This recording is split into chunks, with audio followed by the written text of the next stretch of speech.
Hər kəsə salam, kanalıma xoş gəldiniz. Bu videoda mən çuğundursuz borş hazırlayacağım.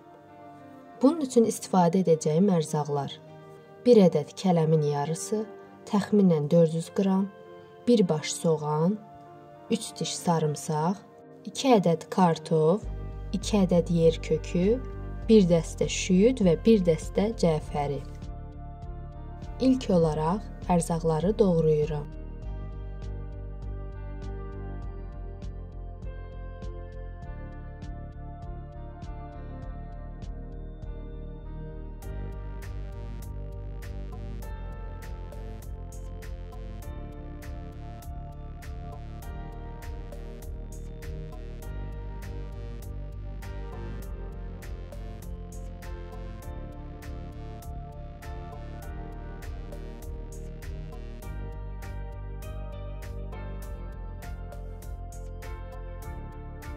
Ərzaqların hamısını doğradım.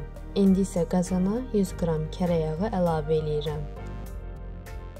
Ardınca soğan biraz qovrulduqdan sonra sarımsağı, yer kökünü, kartofu, kələmi əlavə edib qazanın qapağını örtürəm.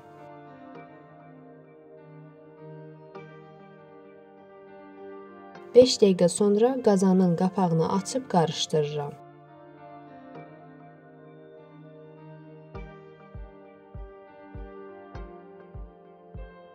Üzərinə dana ətinin bulyonunu əlavə eləyirəm.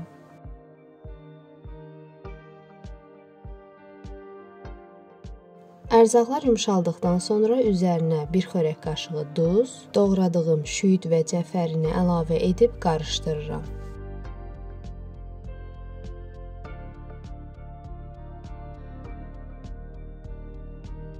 Zövqə görə qırmızı istiot əlavə edirəm. İzləyən hər bir kəsə təşəkkür edirəm. Videonu bəyənib paylaşaraq və abunə olaraq kanala dəstək ola bilərsiniz.